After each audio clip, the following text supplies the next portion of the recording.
Oh my God, we're in Malawi! Land of Malawi, keep it a land of peace. Put down vision, every enemy, hunger, disease, every. Join together, all of others one. That should be free for free. Brace our leader, each and every one. And Mother Malawi.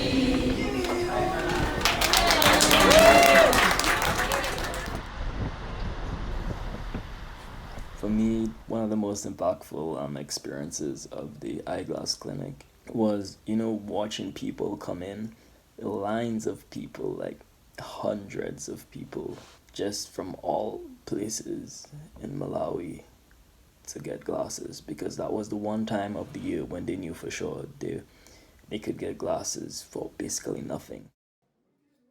The most impactful part of the eyeglass clinic in Zamba was probably when I was doing all the testing for the preliminary test for the eyeglasses, and this guy came up to me and he was like, sister. I'm like, what's going on? What's up? And he's like, I finally got my glasses. I can finally see. And just seeing the face on, like, his face and how happy he was to finally be given vision was truly incredible.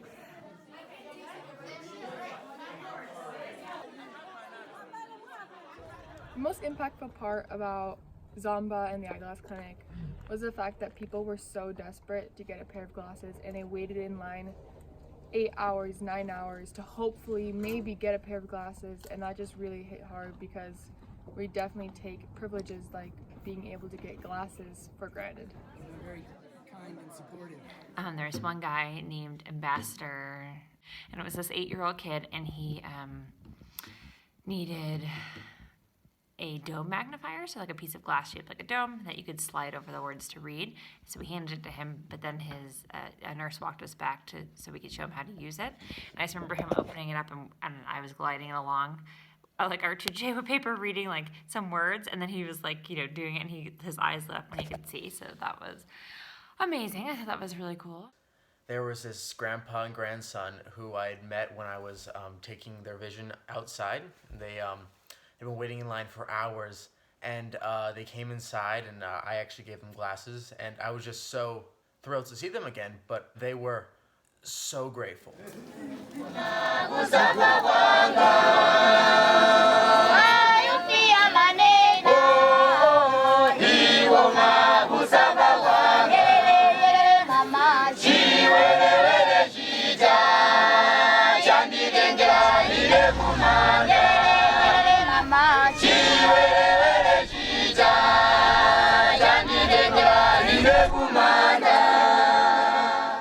This year in Mangochi, I thought the most impactful thing was a combination of the way our group really gelled, and then also I thought just life in the village. I like where we were working on the feeding center. It was just really cool. Good vibes and everybody working hard and sort of exceeding the expectations of the guys we were working with. Capito and Frank, and the group dynamics and the vibe of the village were really amazing. At the work site where we were digging a pit latrine, and I remember how hard it was. It was so deep. It was over my head, and we spent hours in there digging and digging and digging, trying to get it as deep as they needed it. And I remember how much respect I had digging that pit, seeing how far they had already done and how much work and how hard they worked. It was really humbling. I'd have to say that the most impactful part of Mangochi was for sure the kids. I went into this trip being the most nervous for open arms because I am not very good with kids, but meeting these kids just like absolutely melted my heart. And throughout all of Malawi, every kid that I met, I loved with all of my heart.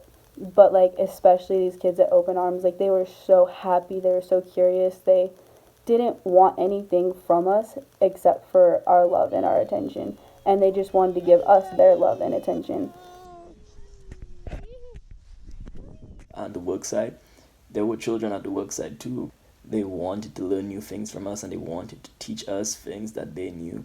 They wanted to show us that they knew stuff too, and like it just brought joy to my life to be there. And I honestly can't say it wasn't enough time.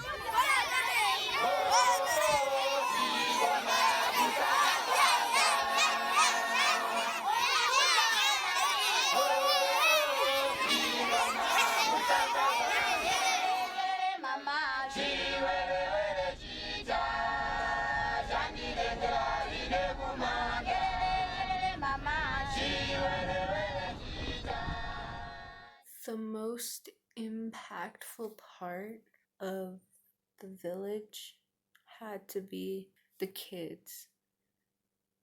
Just because they're so precious and happy all the time.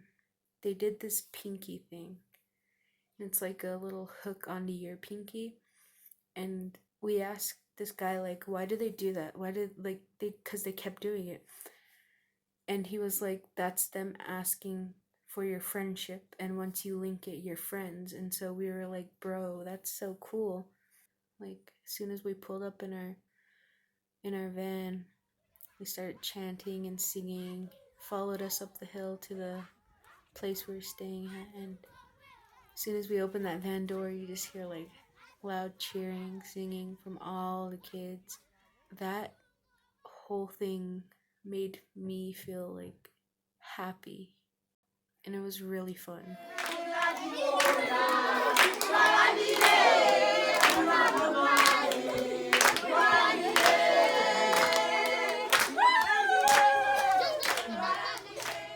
So the most impactful part in the village, just really living like the people of Malawi, and getting to see what every moment of their life is like, and really just kind of the solidarity, I guess, of that.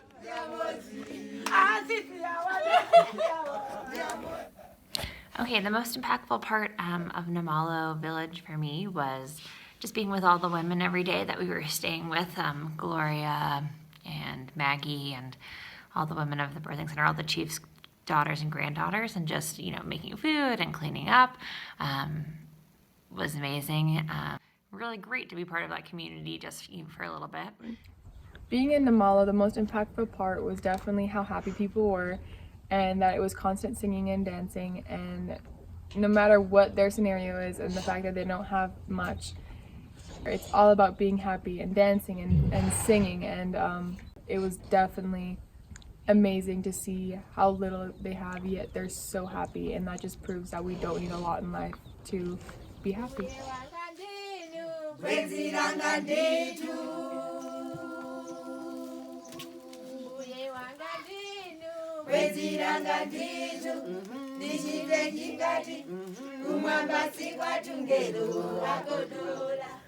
If there was one part of Malawi or Malawian culture that I could bring home with me, I would have to say it would probably be the warmth that everyone there had, their infectious smiles and laughs and all the singing and dancing. It would for sure be the gratefulness that all of the people there have. They literally have nothing, but they are so grateful to just be alive. Joy, like just a happiness for having what you have, and just being grateful and full of joy for life, ready to dance, ready to sing. That they have barely anything in comparison to what we have materialistically, but yet they have such a rich culture and a rich environment, and their hearts are so full of joy and happiness and appreciation. That richness and spirit, that joy that everyone had in Malawi, it's just so rare to see that people with so little having so much joy, and I think that's something that a lot of people could really take on as a community, as a group of just individuals. to be grateful for what you have. Not that Americans don't do that, it's just like in Malawi, people are grateful for what they have, even if it's like a small amount of something, they're grateful they have it. Their kindness and their warmth that I couldn't even put into words right now. That's what I would bring back.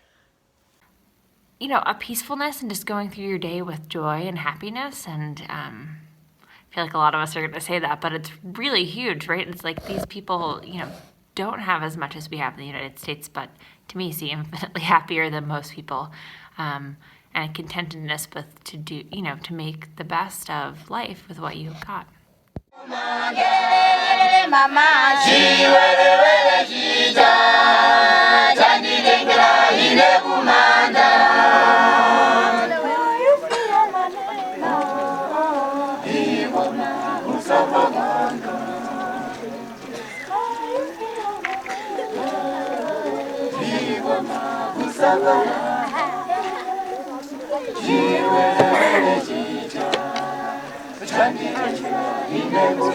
Yelele, yelele, mama.